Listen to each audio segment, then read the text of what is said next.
जय Shri Ram. Property customer BNS में आपका स्वागत है। ठीक है। और यदि आप प्लॉट लैंड वगैरह प्रॉपर्टी में निवेश करने को सोच रहे हैं या निवेश करना चाहते हैं, ठीक है, तो मेरे चैनल को ज़रूर देखें। डेली शाम को 9 बजे मैं लाइव आता हूं और प्रॉपर्टी पे कुछ टिप्स वगैरह जो चीज़ हमारे नॉलेज में है वो मैं शेयर करता हूं। ठीक है।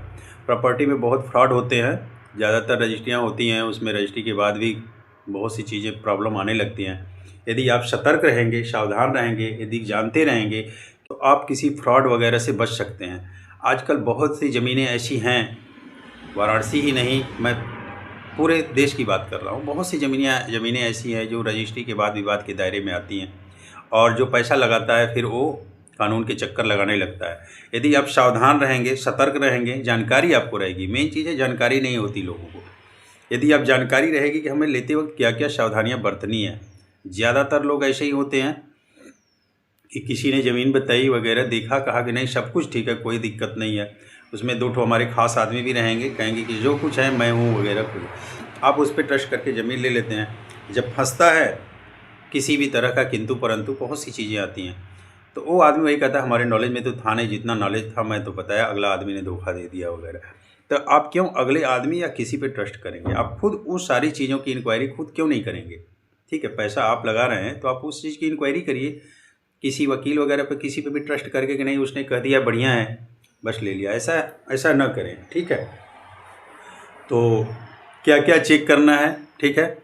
यदि कोई ज़मीन बेच रहा है तो सबसे पहले उससे मांगिए खतौनी। खतौनी तो आम ऐसे ही निकल जाता है, ऑनलाइन वगैरह गाटा संख्या वगैरह पता रहेगा, खतौनी निकल जाती है। खतौनी में बेचने वाले कितने लोग हैं? ठीक है। फिर तहसील से निकलवाइए नक्शा। ठीक है। नक्शे को खतौनी से मैच कराइए, जो ज़मीन वहाँ पे है जितना वो बता रहे हैं, ठीक है, मौके पे वहाँ पे है या नहीं है। ठीक है। नक्शा और खतौनी मैच करना चाहिए। ठीक है। ज़्यादातर यही होता है, आदमी को ज़मीन दिखा दिया, खतौनी में है, चलो हमारे पास इतना है, हमारे दिखा रहा है, हम उतना लिख देंगे, उतना तो आपको मिलेगा ही। लेकिन भाई मिलेगा तभी तो जबकि आपका वहाँ पे रहेगा। बहुत से लोग क्या करते हैं कि ज़मीन यहाँ पे है, नक्शे में वहाँ पे है, लिख दिया वहाँ पे, बाद में लफड़ा होता है। ये इसी चीज़ की मैं जानकारी देता हूँ और बहुत सी टिप्स हैं। ठीक है।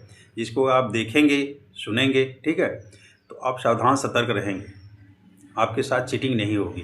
चीटिंग उन्हीं के साथ होती है जो विश्वास करते हैं। जो विश्वास करेंगे, ट्रस्ट करेंगे, किसी पे ट्रस्ट कर लिया कि भाई वो हमारे आदमी हैं, उन्होंने ले रखा है, चाहे वो ऐसे हैं, वो विश्वास करने हो गए, जैसा कहेंगे वो जैसा कर रहे हैं कर लेते हैं, वहाँ पे होगा आपके साथ धोखा। तो मेरा यही कहना है, अपने चैनल के माध्यम से मैं यही बताना चाहता हूँ या बता रहा हूँ कि आप किसी भी प्लॉट, प्रॉपर्टी, लैंड वगैरह यदि लेते हैं तो उसको बहुत ही बारीकी से जांच करें। 10 दिन का टाइम ले लीजिए, 15 दिन के टाइम ले लीजिए। हर तरह से यदि संतुष्ट आप होते हैं, हर तरह से संतुष्ट होते हैं तो आप उसकी रजिस्ट्री वगैरह करें। ठीक है। यदि कहीं से भी किंतु परंतु आता है तो उस पर नहीं है। यदि कितना खास आदमी होता है कि भाई मैंने ले रखा है, मैं हूँ वगैरह, तो आप उस पर ट्रस्ट न करें। ठीक है। आज शुरू करते हैं वाराणसी में प्रॉपर्टी के बारे में। वाराणसी में 20-25 की किलोमीटर के दायरे में कई ज़मीनें हैं। सिटी में तो ज़मीन बहुत महंगी है, लेकिन थोड़ा बाहर यदि आदमी, बहुत ऐसे लोग हैं जो कि वाराणसी सिटी से बाहर एग्रीकल्चर लैंड वगैरह ढूंढते हैं। ठीक है। तो मेरे पास 3 लाख रुपया बिस्सा, ध्यान रहे बिस्सा बोल रहा हूँ, बीघा नहीं, 3 लाख रुपये बिस्सा से शुरू होता है। ठीक है। बाकी मैक्सिमम जहाँ तक चल सके। 3 लाख रुपये बिस्सा की ज़मीनें हैं, 4.5 लाख रुपया बिस्सा की भी ज़मीन है। 4 बीघा ज़मीन है, 4.5 लाख रुपया बिस्सा। चोलापुर में 4 बीघा ज़मीन है, 4.5 लाख रुपया बिस्सा के हिसाब से। ठीक है। मेन रोड से थोड़ा सा अंदर है, पिच रोड से लगी हुई है। ज़मीन एग्रीमेंट भी हो जाएगा। ठीक है। और रजिस्ट्री भी। यदि आप एग्रीमेंट कराना चाहें, यदि एग्रीमेंट की ज़मीन सर्च कर रहे हैं तो आप उसको विजिट कर सकते हैं। हालांकि उसका वीडियो मैं चैनल पे नहीं डाल रहा हूँ। जिनको इंक्वायरी करना हो वो मेरे पे फ़ोन करके, व्हाट्सअप करके, जैसे भी उस प्रॉपर्टी का वीडियो हमसे मंगा सकते हैं। दूसरी ज़मीन फूलपुर में है, वो देख सकते हैं आप। फूलपुर के अंदर है, वहाँ पे भी ज़मीन है, 15 बिस्सा है। ठीक है। 15 बिस्सा ज़मीन है और 5 लाख रुपये बिस्सा के हिसाब से है। ध्यान रखें, 15 बिस्सा ज़मीन है, 5 लाख रुपये बिस्सा के हिसाब से, 15-25-75 लाख रुपये पड़ेंगे। ठीक है। ज़मीन ठीक ठाक है, यदि आपको निवेश करना हो तो आप संपर्क कर सकते हैं। ठीक है।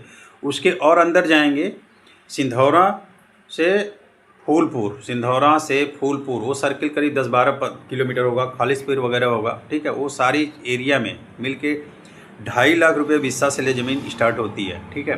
2.5 लाख, वो एरिया में 2.5 लाख रुपये ज़मीन बिस्सा की ज़मीन स्टार्ट होती है, जो कि जौनपुर बॉर्डर तक चला जाता है।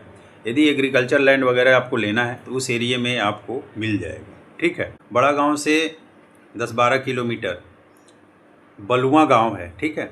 उस गांव में भी ज़मीन है, 4 बीघा वैसे ही ज़मीन है, लमसम यही रेट पड़ेगा जो बता रहा हूँ। रोड खड़िंजा पे है, उसका वीडियो है मेरे पास, ठीक है। और वो ज़मीन की रजिस्ट्री होगी, उसमें आप चाहें तो थोड़ा 1 बीघा भी ले सकते हैं, और जैसा भी बात करके फिर क्लियर होगा। तो ये है वाराणसी के नज़दीक। यदि वाराणसी के नज़दीक प्लॉट वगैरह लेना चाह रहे हैं तो आप AK ड्रीम सिटी में निवेश कर सकते हैं। भरोसे लायक है AK ड्रीम सिटी, ठीक है।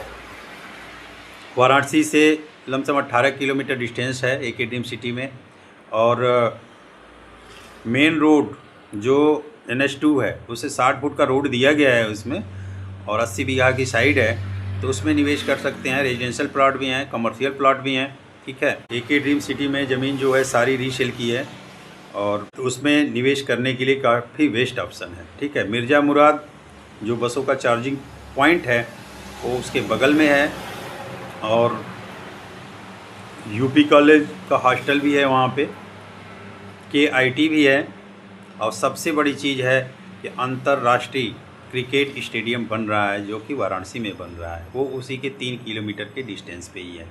तो वहाँ पे निवेश करने में कोई नुकसान नहीं है, जब होगा तो वहाँ पे फ़ायदा होगा। अभी वहाँ पे स्टेडियम के बगल में जो है कि रजिस्ट्री बंद करा रखा है गवर्नमेंट ने, ठीक है। 1 किलोमीटर 1.5-2 किलोमीटर के दायरे में बंद करा रखा है। स्टेडियम बन के चालू होगा तो वहाँ की वैल्यू बहुत ज़्यादा बढ़ेगी, तो उसमें निवेश आपके लिए फ़ायदेमंद है। बाकी मेरी द्वारा जो भी जानकारी दी गई है, ठीक है, मेरे द्वारा ज़मीन प्रॉपर्टी प्लॉट वगैरह की जो भी जानकारी दी गई है इस चैनल के माध्यम से, उसकी इंक्वायरी आप अपने तौर तरीके से ही करेंगे, ठीक है। ये नहीं कि चैनल के माध्यम से दिया जा रहा है तो बहुत सही है, या मैं हूँ तो मैं बहुत सही हूँ वगैरह, ऐसा कहीं कुछ नहीं है। कोई भी प्लॉट प्रॉपर्टी वगैरह बताता है, आप उसकी इंक्वायरी न उसके पे ट्रस्ट करें, उसकी इंक्वायरी जाँच वगैरह जाँच पड़ताल अपने तौर तरीके से करेंगे, ठीक है। मौके पे जाइए, 1 बार जाइए, 2 बार जाइए, 4 बार जाइए, ठीक है। जाइए, पता करिए, अगल बगल से लोगों से पूछताछ करिए, ठीक है, ज़मीन की सत्यता के बारे में कि क्या बता रहे हैं, क्या है या नहीं है, ठीक है। एक मीटिंग ओनर से भी ज़रूर करें। आप कोई भी प्रॉपर्टी लैंड वगैरह ले रहे हैं तो ओनर से भी एक मीटिंग करें, ठीक है। ज़मीन की हिस्ट्री का पता करें, हर तरह से पता करेंगे तो धोखे से ज़रूर बचेंगे, और पता लग जाएगा। बहुत सी ज़मीनें हैं इस तरीके की जो कि आदमी सतर्क होता है तो पता लग जाता है। कोशिश करें जहाँ पे चकबंदी फाइनल हो जाए वहाँ की ज़मीन लें। चकबंदी फाइनल वाली ज़मीन जो होती है थोड़ी महंगी पड़ती है, और जहाँ पे चकबंदी चल रही है या चकबंदी नहीं हुई है, कई घाटों में वहाँ पे ज़मीन थोड़ी सस्ती पड़ती है। मिर्ज़ापुर में जितनी सस्ती ज़मीनें हैं वहाँ पे चकबंदी फाइनल नहीं हुआ है, ठीक है। 3 लाख 4 लाख 5 लाख रुपए वाली ज़मीन पे चकबंदी फाइनल नहीं हुआ, वहाँ चकबंदी चल रहा है या तो चकबंदी नहीं हुआ है। तो इस चीज़ को ज़रूर ध्यान रखें। जो ज़मीन कई घाटों में होती है, चकबंदी हो जाती है तो एक घाटों में हो जाती है, तो उसमें ये चीज़ नहीं है कि नुकसान है वगैरह, ऐसा नहीं है। कई घाटों में होती है तो चकबंदी हो जाता है तो एक घाटा बन के मिल जाता है, एक खतौनी बन जाती है। ज़मीन सस्ती मिलती है लेकिन चकबंदी हो जाती है तो वही ज़मीन महंगी हो जाती है। तो कई उसके फ़ायदे भी हैं, कुछ नुकसान भी हैं, ठीक है। तो वो आप अपने तरीके से इसको पता कर सकते हैं। मुझे जो जानकारी थी मैं आपको शेयर किया, ठीक है। मेरा मोबाइल नंबर, बहुत से लोग हैं मेरे वीडियो देखने के बाद फ़ोन नंबर मांगते हैं, ठीक। चैनल क्लिक करके मेरा मोबाइल नंबर और मेल ID दोनों दिया गया है, ठीक है। आप व्हाट्सअप करके भी जानकारी ले सकते हैं और फ़ोन करके भी, ठीक है। तो एग्रीकल्चर लैंड वगैरह सर्च कर रहे हैं, एग्रीकल्चर लैंड जो कि मिर्ज़ापुर से यदि थोड़ा सा आउट जाना चाहते हैं, 100 किलोमीटर 150 किलोमीटर 100-125 किलोमीटर जाना चाहते हैं, घोरावल, मरिहान, लालगंज, द्रवणगंज, ठीक है, हलिया, ये सब साइड में सस्ती ज़मीनें अवेलेबल हैं। आप किस बजट में क्या ढूंढ रहे हैं वो बात करके पता लगेगा कि क्या ढूंढ रहे हैं। वो सारी चीज़ें हैं हमारे पास जो कि सस्ती हैं, ध्यान रहे सस्ती है। महंगी तो हर जगह बिक रही है, हर आदमी हर जगह जहाँ पे आप रहेंगे वहाँ के अगल बगल कहीं ना कहीं ज़मीन वगैरह बिकी रही होगी।